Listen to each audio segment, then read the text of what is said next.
Hey everybody, it's the Mad Master and welcome to my channel. And today I'm going to be talking about what we are afraid of.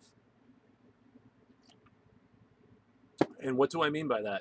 So it's been about, has it been about 8 or 9 months since this whole thing started with the virus stuff? The virus thing, the C virus, the uh, Miller virus, the Budweiser virus, the novel Budweiser virus. So, whatever, as far as that joke goes. So I thought I'd take some time out to say what I think is the core of what I'm afraid of, and I think many other people are afraid of with this. So, as I've talked about in previous videos, I kind of was into a lot of conspiracy culture when I was younger, and that includes like JFK, some of the alien stuff, but I'm interested in the alien stuff, but I don't know. I think there's some basic stuff I don't get about the alien thing because I think they would just come out and announce themselves if they were really. But that's kind of a logical fallacy, of course, in some ways. But alien stuff, Art Bell back in the day, back in the '90s, I listened to him a lot. He talks about alien and ghosts and conspiracies. Saw the movie JFK when I was a preteen. I think I was preteen. I think that's when it came out. Um, or maybe I was. No, yeah, I was preteen. So it was '92, right? So I've been into stuff for a long time. I read On the Trail of Assassins by Jim Garrison. I think maybe Mark Lane's book. I can't remember. I've read a couple of books about JFK and was always fascinated by that whole thing. So around the late 90s, I got into Noam Chomsky and like some of the stuff about, America and like foreign policy and corporations. And I ended up voting for Ralph Nader in 2000. And I got criticized by a lot of people who are saying similar things today. If I vote for a third party, it's like nothing's really changed in 20 years. I'm older than I look. Am I? Ain't I? It's so hot. So that's the gist of that part of what I'm saying here. So 9/11 happened. So I remember that day. I was actually working, and I was on calls. Because I've been at call centers way too long, by the way. Um, so I had this kind of vindictive, like smug attitude about it. Like, well, America was asking for it all these years. I was really, really kind of an asshole about it. I feel really stupid about that now, but that's kind of how I felt at the time. I can't really go out and change my self from back then.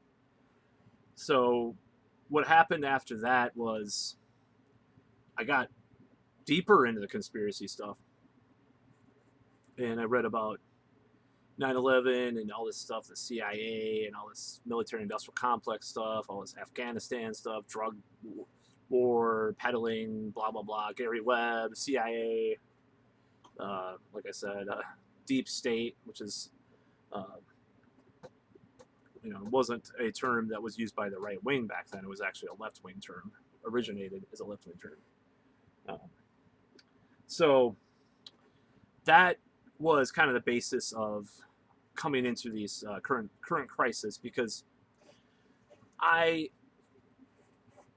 I knew the media twisted things around. You just take the West Memphis Three. I'm reading this book about Damien Eccles, and he's talking about some of the news that came out about the trial when it was going on in his local area and even nationally some of the time. And the media just twisted things around, got things wrong all the time.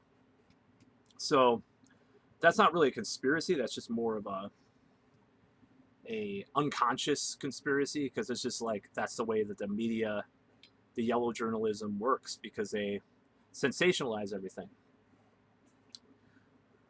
So taking that all in mind, I've always distrusted the media, I've distrusted the government, corporations, not all of everybody, but a lot of them. And I also distrust the modern Democratic Party for what has happened with the two-party system being corrupt and the hypocrisy of the two-party system, especially the Democrats nowadays, and the neoliberals trying to suppress any kind of dissent or contrary point of view. So keeping that all in mind when we go into this crisis, in March, first things I see, as I did in my video early, March 28th, I did a video about the new normal.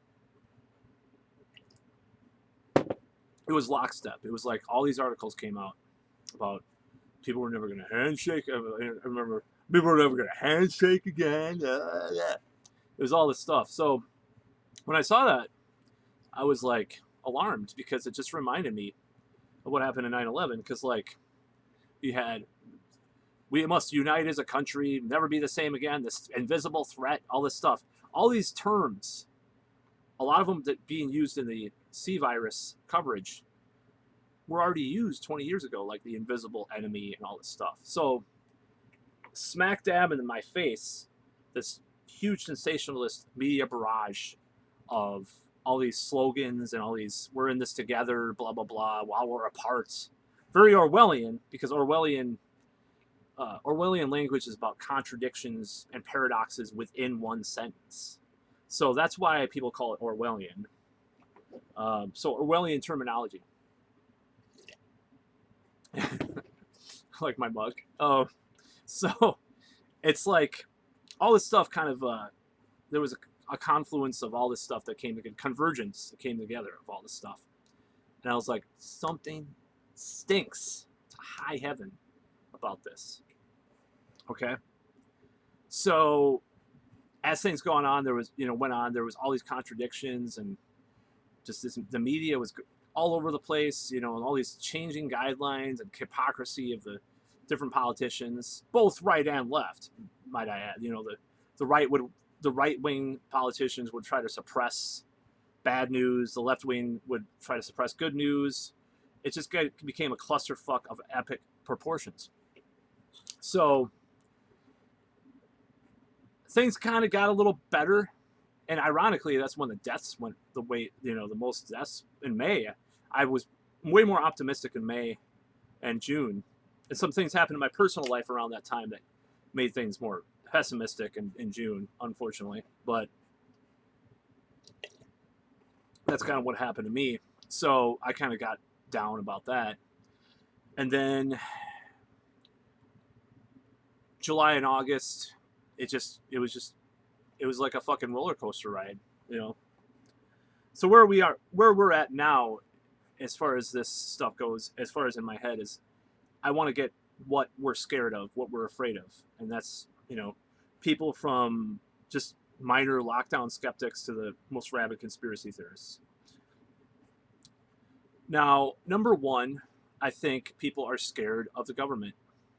They're scared of the unaccountability of the government. They're scared of someone in government taking advantage of these opportunities for this unparalleled power over people's habits, pastimes, and freedom of movement.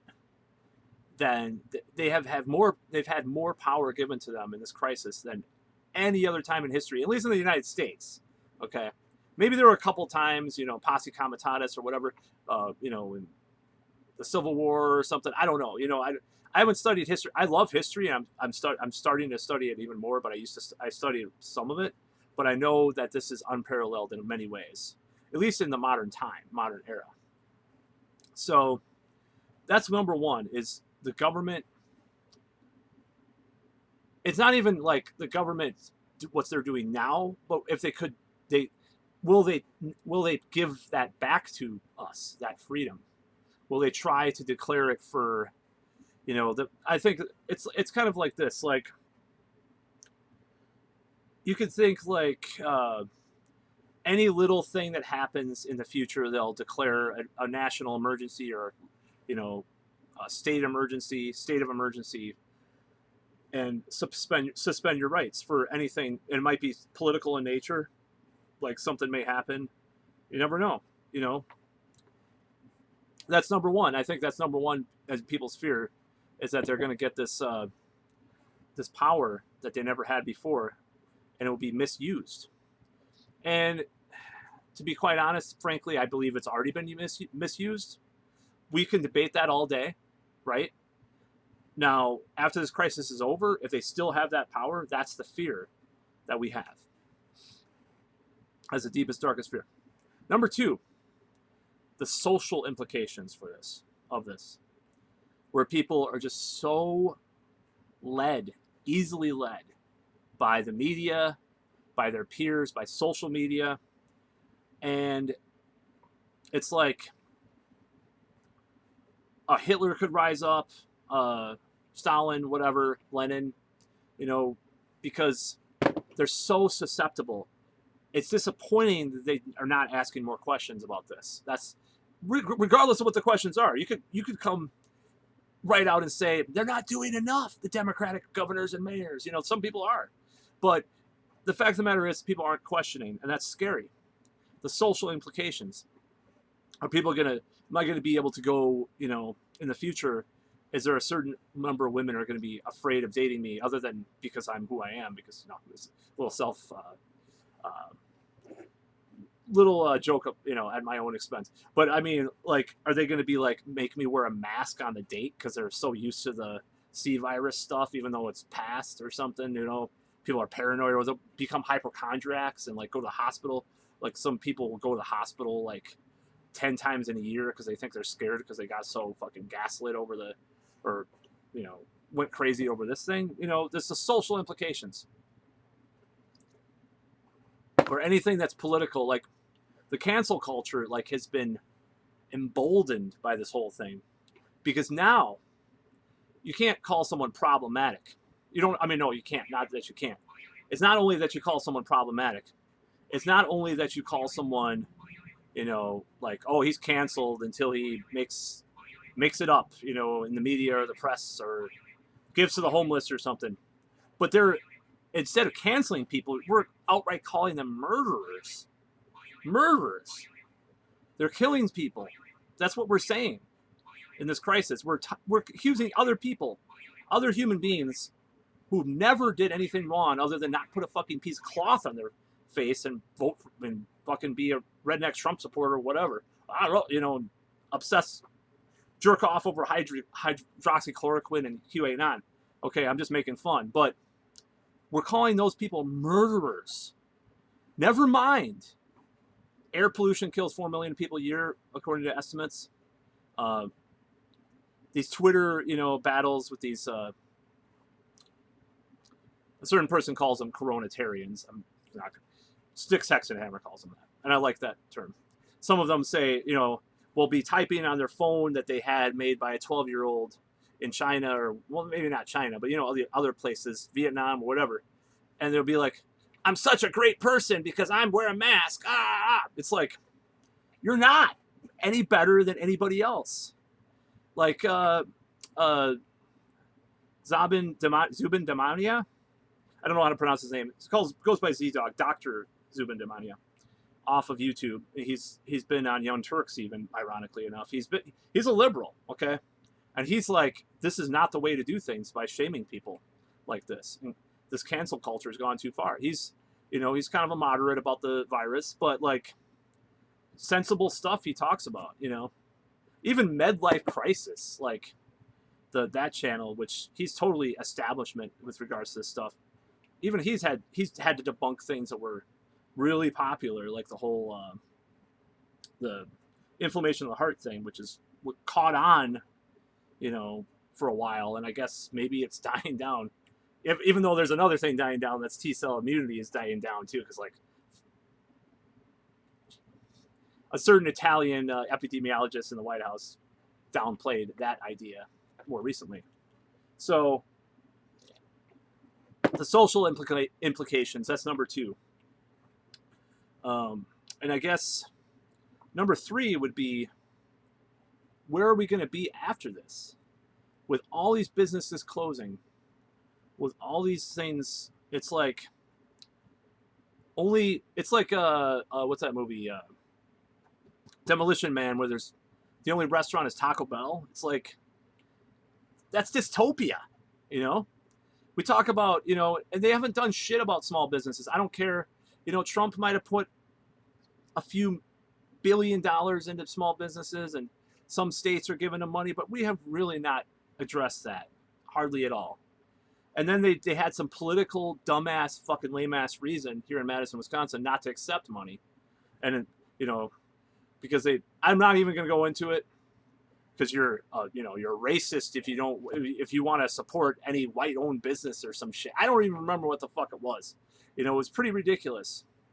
And I'm with some of the Black Lives Matter stuff. So it's like, but even I'm calling out that shit. I mean, it's just fucked up.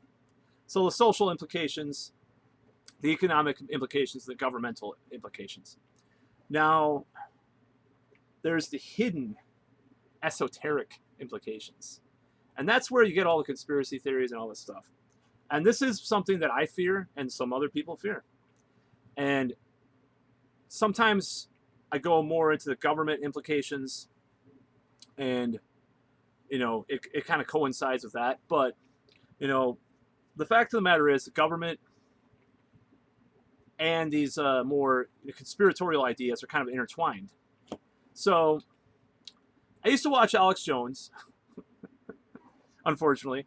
And back in the day, like 2010 and before, and even a little bit later, he actually did have some credible, like not only people that he interviewed, but he had some credible points. So back then, my whole thing was, like, even if he's wrong about a lot of this stuff, at least he's like talking about the implications of if this stuff were true. Like some of the massive governmental power over people and surveillance and war powers and warmongering and all that. Chemicals in the food, Frogs, gay frogs. No, I don't give a fuck about that. That was hilarious. So, but yeah. So that's the fear. I think the fear. So let's scale that back. So we got these 4 criteria of what we're afraid of. Now there's one thing that I think is it's just basically not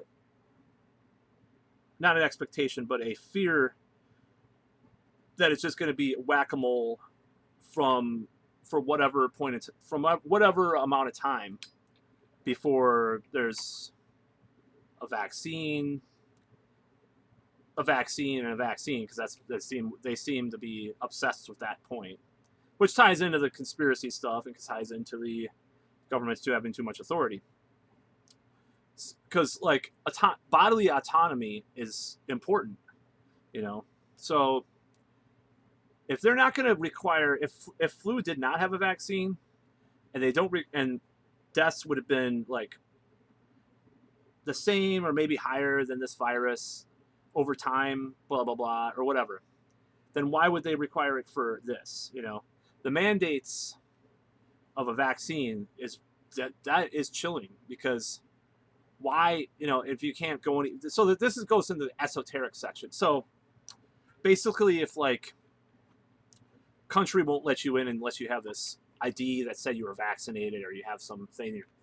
I mean, the worst, most crazy thing is like the quantum dot tattoo, number of the beast.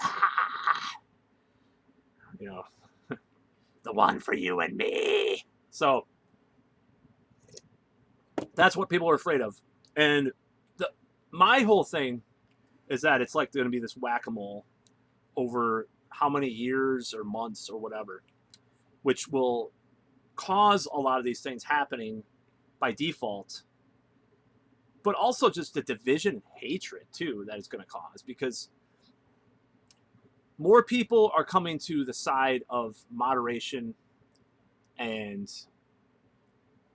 sobriety about this, in my opinion. Because I'm gonna do a separate video about this, but there was recently this article in the Jacobin, which is a socialist newspaper / media outlet, and maybe more democratic socialist, So there's this article. It was like, am I reading like this right-wing Republican tract?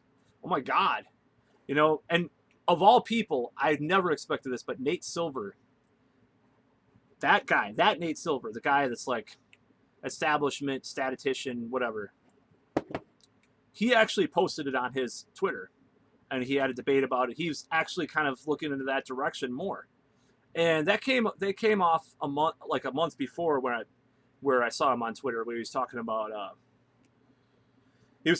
like how one of these media outlets reported like cases were surging in some part of Spain, and they were acting like it was like the second wave in the same area, but it was like a totally different part of the country, and then he was like pointing that out. So like I think some people are like kind of coming to their senses about this on the left, but for the most part the left is like any talk of anything but lockdowns and shaming people and mask mandates and all this shit. We gotta save everybody. Zero covidity. Covidity. Zero. That's what they say. Some people say that. Is that going to happen? I mean, look at how long is that going to take? Realistically. Then the tests are all off. Even the New York Times said that. I mean, you know, it's a mess. So that's my number 5 is the whack-a-mole thing. That is my biggest fear. And I'll tell you why. Because how are we going to know that we have this thing wiped? What is the measure? We're not defining that at all.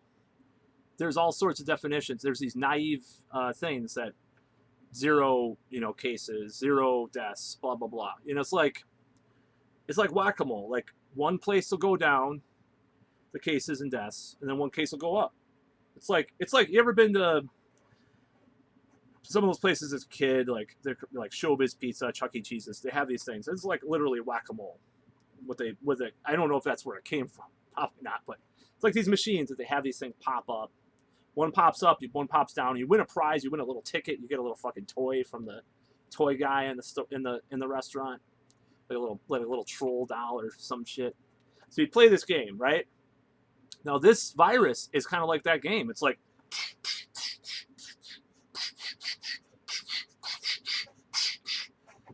oh well, now we got to do this.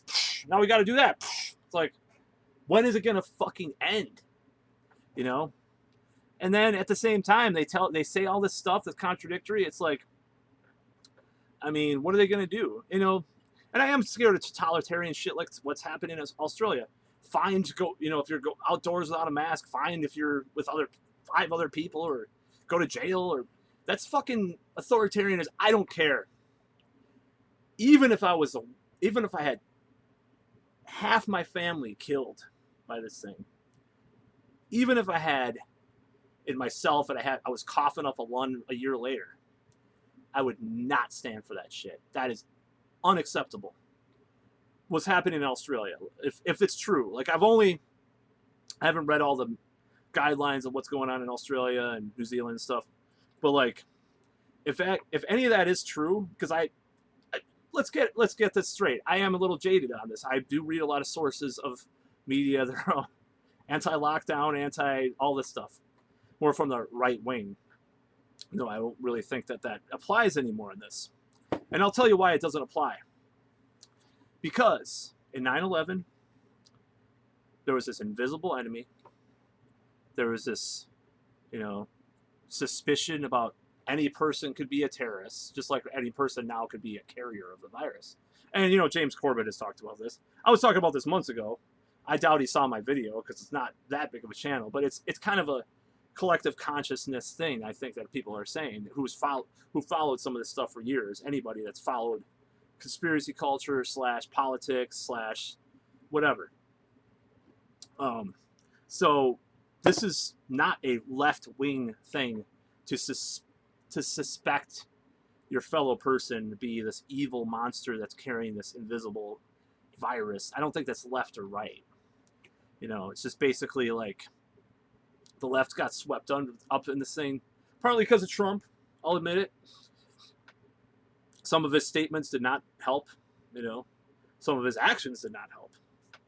Now at the same time, that doesn't give anybody carte blanche to not attack people for telling people not to socially distance early on. There were Democrats and stuff, and the hypocrisy of the Democrats either. But they're both to blame.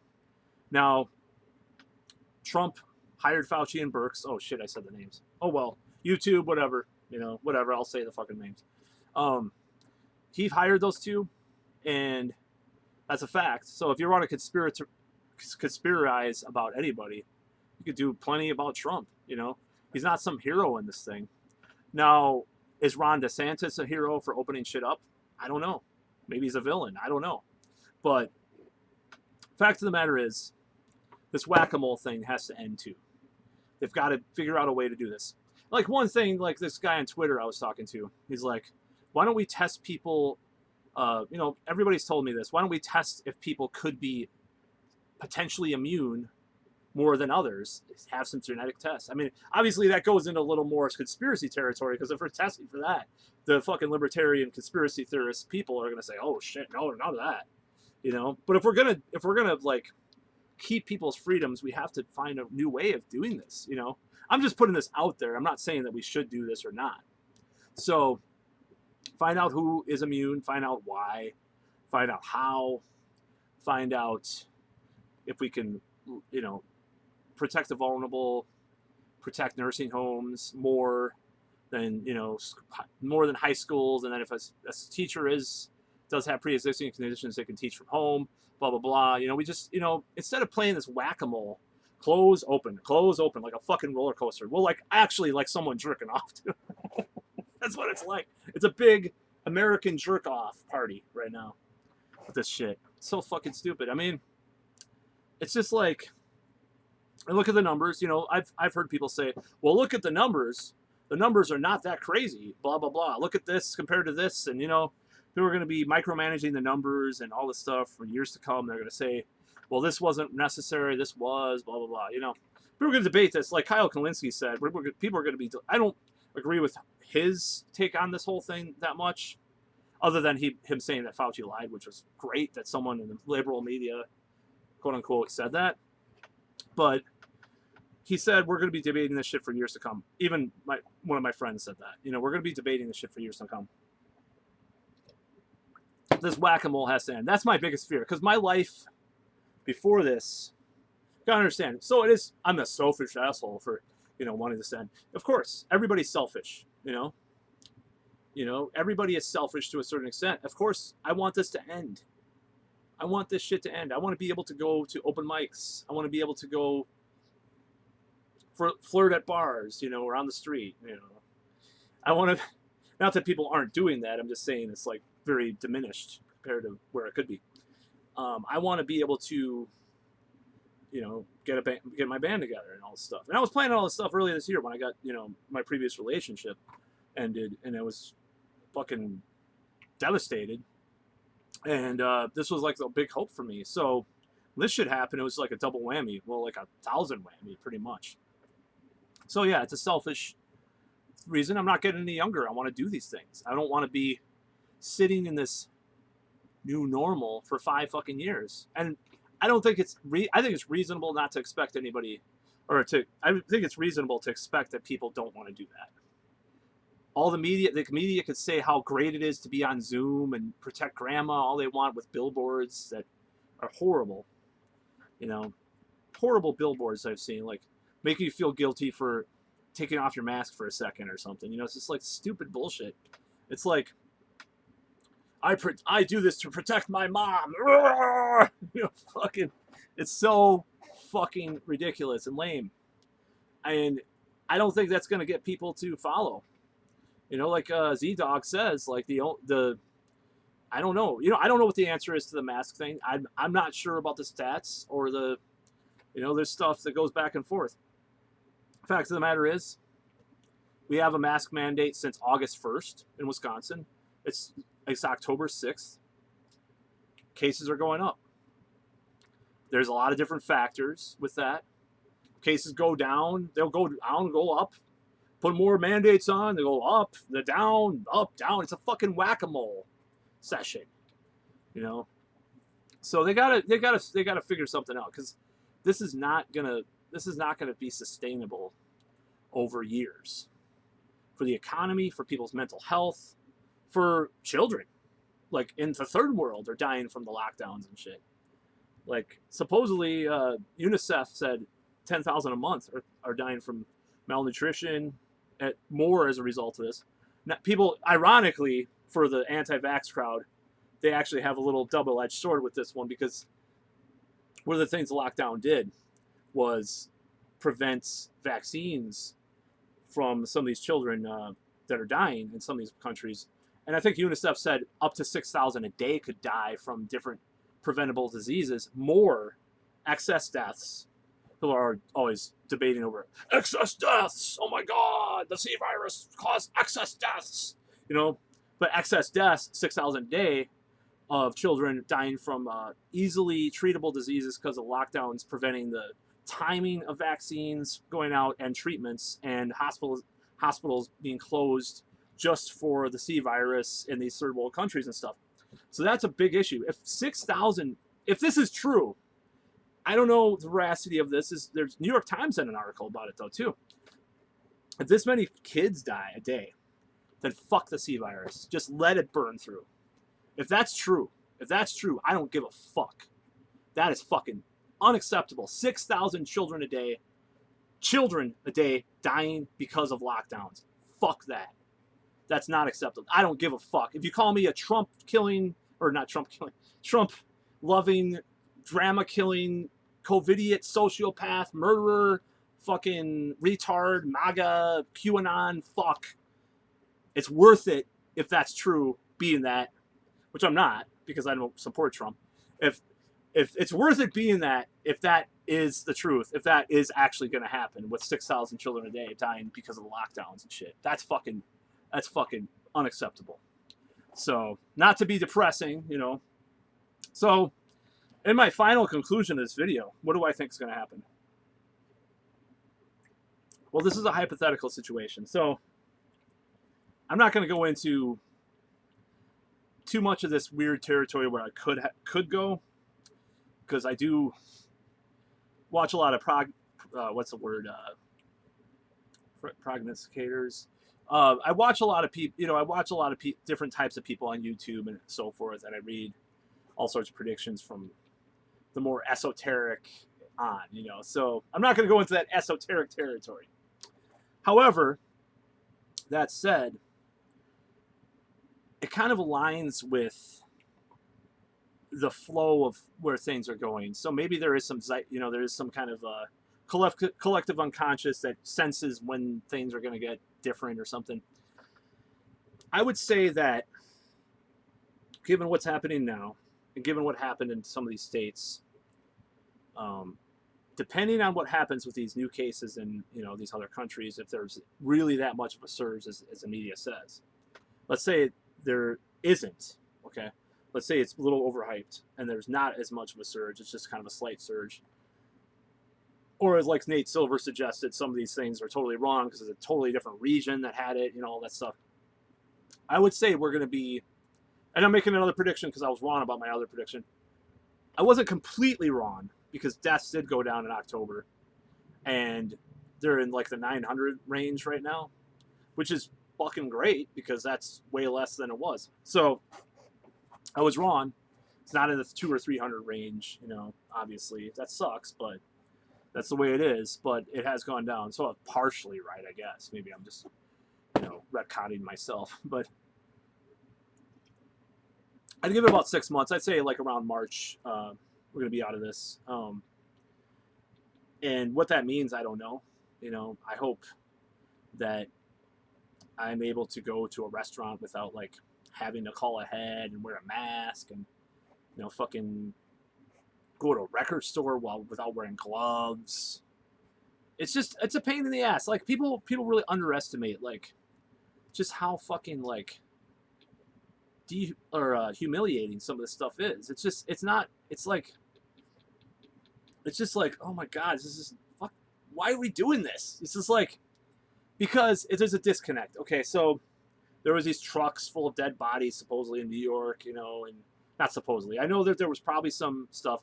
Like there was one thing that Reason did an article, the outlet Reason, that actually exposed this article about how this island had these unnamed bodies, and the article that they were referencing or attacking was like, that was the first time, like the article, I don't know if it was Time or what is, they acted like it was the first time this island was used, or this like place where these anonymous corpses, not to be morbid, I'm a pretty morbid guy though. So that's where they were like put, like anonymous bodies, but they had been put there for the last 100 years. The article didn't say that. They were just acting like this was some new thing to put. So that's the kind of stuff I talk about with the media. It's like they'll sensationalize and not get things, not go into nuances and totally like make it seem worse than it is. And I don't know about the trucks to the hospital, the ice trucks or whatever, the hospital, the excess deaths and all that stuff. I don't know much about that. I think it got pretty bad in New York. Okay, so I will give it that. But it just me. I just don't think that we're gonna be. This is not gonna be lasting. I don't think this will be lasting too much longer. I just don't. What too much longer? I mean, March is not any time soon, but it is sooner than later. It's not like 5 years or something. That's the thing.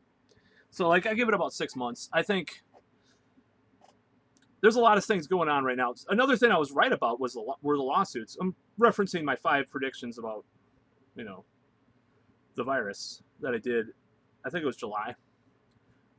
I did the video. So another thing that happened was all these lawsuits. People were, and there's shit. What happened in Michigan the other day? Like they won the lawsuit, against the governor. It's kind of like this is one last thing I'm gonna go into. So regardless of your take on how serious the virus is, just fucking admit that these moves by governors and mayors are unconstitutional, because they are. 10th Amendment, 4th Amendment, whatever.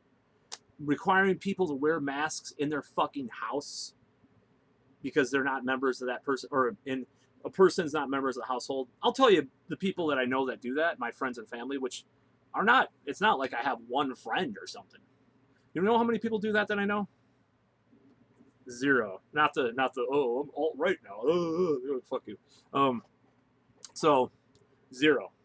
In fact, that's funny I mentioned that because I saw a snap from someone that I was acquainted with a while back.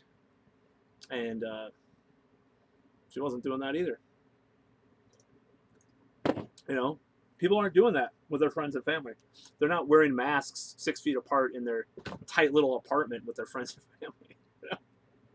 And the recent poll that came out, I think it was Axios or one of those things, said about 19% of people, 1 out of 5, are still self-quarantining. So that just gives you an indication that, and I think I talked about that in the last video, that just gives you an indication on how effective telling people hunker down or do all this stuff is. Now at the same time, on the contrary, most of these people, or a huge percentage of these people, are still voting for Biden, still believe in mask mandates, still wear masks in public, blah, blah, blah, across the board, right? But it just shows you that there's these two different dynamics at play with this. It's like, are people really going to throw away their lives and just spend their lives on Zoom for 5 years? So, and I guess that, that kind of fits with the fear, what I fear about the virus. It's like, I fear that, like, and this is, maybe it's irrational, right? Maybe it's an irrational fear, but I fear, this is my deepest fear, this is the darkest fear, it'll last indefinitely. Like 5 years from now, we'll still be whack-a-moling, social distancing on Zoom, no vaccine, I mean, I don't know why those would happen, but just, I think that's the fear of everybody who is on this certain point of view about this, is afraid of that, because of those stupid fucking articles in the beginning about, we'll never be the same again, elbow bump your friends, handshake, never again. It's like, we see those things and they kind of, they get implanted in your head, the media. It's like, what the fuck, And then that leads to the conspiracy shit, because all this stuff, you put it all together and it fucking hits you in the face. That's what happens. So that is the fears. That is what we fear about the virus. And some people fear the virus more. I fear this stuff more at this point. Of course, it could get worse. You know, I don't know. Tomorrow I could be afraid of the virus. I mean, I am somewhat afraid that some of the stuff's true. Some of the hype, you know. I am afraid of that, but it's just like I've got to live my life, you know. I didn't go to the gym today, but I should have. Start going a lot more. I'm gonna go to a movie again. You know, eventually, if there's concerts, even if it was fucking Iowa, if some like shitty hair metal band that I like the shredder guitar stuff plays Iowa, maybe I'll go drive out there, just have a socially distanced evening with George Lynch, you know, or whatever the fuck, you know, fucking bullshit. So that's about all. I'm kind of rambling now, but you know, those are the fears that we have. Those of us that are questioning some of this stuff, and the biggest part of the number 5 or the conspiracy stuff, I think that was what it was. I think the biggest one is that, you know, the big guns are going to come out, and you know, they're just, you know, they're training for a bigger virus that will kill more people, or they want to reduce the population, or get us implanted with chips or whatever. I mean, a lot of that stuff's a little bit preposterous. It's probably just a big thing for big pharma, and it just the stars aligned and all this stuff to make money. They were scared of the virus, so they just kind of went along and drove this horse to the, and they're, you know, whatever. Who knows? But you know, that's a factor too. Of course, that's a fear. The fear is that this is going to interrupt our lives indefinitely, and they're going to be playing. My fear is that they're going to be playing whack-a-mole for 5 years, until finally people come to their senses, and I'm fucking even older than I am now. You know, I want to get married and have children eventually, and I want to fucking get the band together and get, you know, whatever band it is, and fucking do something else in my life. You know, I don't want to fucking be sitting here looking at the fucking, you know, the news like, well, I guess I can't go there now, or I guess I can't go there. I guess I can't go there without a mask, or I can't go there without standing 6 feet apart. You know, it's just like, fuck. So that's about all. Please subscribe and comment on this video. What you think. What is your deepest fear about the virus that's not related to the virus itself, of course. And I know I speak from a skeptical point of view about it, and you know, that's just the way it goes. You know, the thing is that I don't think there's anything wrong with being questioning. And I've been questioning about this from the beginning, as you watch March 28th video. It's just these articles that come out and stuff, and it doesn't make sense. Something's not right, you know, and I'll probably continue to think that something's right. And like 10 years from now, there'll probably be an article about, oh my God, this was exposed, about this company pushed this, and this could be the reason why there was so much of this and that, you know, kind of like with 9/11, like we know all this stuff now, that they were colluding with these people, and these people were doing this and all this stuff. These pages were exposed in the reports and all this stuff and all this crap. So pretty sad situation and state of affairs. And you know, that's just the way it goes, but people have to come to their senses. So one of the things that I will do once I'm going to take a little break from this again. You know, I did take a couple weeks again, at least, not till November, but I'll take a little break again after these 2 videos that I'm doing. And till November, probably. And but when I come back, I'm going to try to get people to wake up to a different point of view about this. Especially if we're still doing the whack-a-mole thing in a month, which we probably will be. We've got to fucking do something different. It's just, you can't do this forever until there's a vaccine. The economy is not going to survive if you keep implementing these policies that kill the businesses, first of all. The, you know, 25% capacity, whatever Evers did, you know, it's not going to survive. There's restaurants are going to fail miserably without some kind of relief.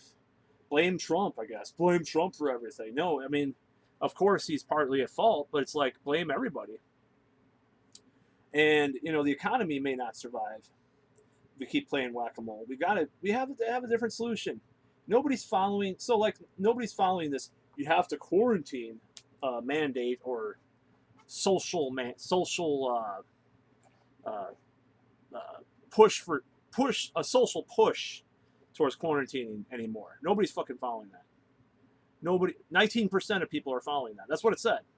And I doubt everybody, the other 69% or 79% or was it 80, maybe 81? Was it 81%? I'm doing the math wrong. 81%. I doubt the other 81% that are seeing their friends and family are just wearing masks. Hey, Grandpa, or hey, buddy, how you doing? Let's overvote. Yeah, I fucking doubt that. By the way, this is a killer fucking. This is a killer face mask, in my opinion, and I'm glad I bought it. I wear it everywhere. I do wear a face mask. Now, like I've said in a previous video, if things get really ridiculous with the rates and they're obviously like pushing things in a really stupid way by like in a couple months or whatever, mask is coming off eventually. Because like, what do I mean by that? Like, what if they're just like the mask mandates are just like there's one death, well, not one death a day, but like if there's like 5 cases a month and like 0 deaths for a month and they still have a mask mandate, I'm just gonna tear it off. Like that's just a good example. Like I don't think there'll be 5 cases a day, but let's say something like that happened. Like there's still, but we still need it to be precautious. I'm fucking ripping the motherfucker off. I'm gonna light it on fire.